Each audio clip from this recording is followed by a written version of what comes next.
நாம் பல முறை முறுமுறுத்தும், தேவனை பரீட்சை பார்த்தும், அவரை விட்டு தூரம் சென்றும், அவர் தரும் பரம பொருளை பெற பந்தயத்தில் ஓடாமல் உலக ஆடம்பரங்களை நாடி ஓடிய பின்பும், பாவத்தில் மீண்டும் மீண்டும் விழுந்த பின்பும் தேவன் நம்மை வெறுத்து வேண்டாம் என்று தூக்கி எறியவில்லை.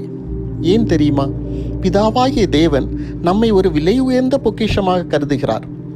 நம்மில் எவ்வளவு அன்பு வைத்திருந்தால் தாம் நேசித்த தன்னுடைய ஒரே பேரான குமாரனை ஜீவ பலியாக சிலுவையில் துடிக்க துடிக்க மரிக்க ஒப்பு கொடுத்திருப்பார். யோசித்து பாருங்கள்.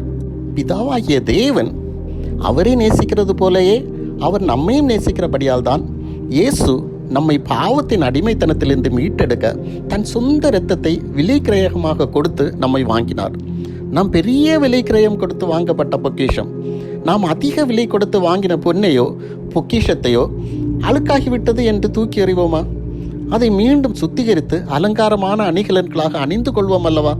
அதை நம் கழுத்திலும் கையிலும் காதுகளிலும் அணிந்து கொள்வதில் எவ்வளவு பெருமிதம் கொள்கிறோம். அதுபோலவே நாம் உலகமாகிய சாக்கடையில் பாவ அசுத்தங்களில் விழுந்தாலும் நம்மை தூக்கி எடுத்து தம் இரத்தத்தால் சுத்திகரித்து பரிசுத்தப்படுத்துகிறார். நம்மை அணிகலன்களாக அவர் அணிந்து கொள்வதில் பெருமிதம் கொள்கிறார்.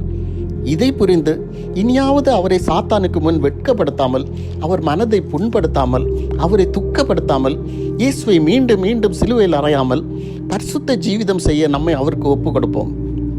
நம் சரீரங்களை பரிசுத்தமும் தேவனுக்கு பிரியமுமான ஜீவ பலியாக ஒப்பு கொடுப்போம். தேவன் தாமே தமது ஆவியினால் நம்மை சகல பரிசுத்தத்துக்குள்ளும் காத்துக்கொள்வாராக. ஆமென்.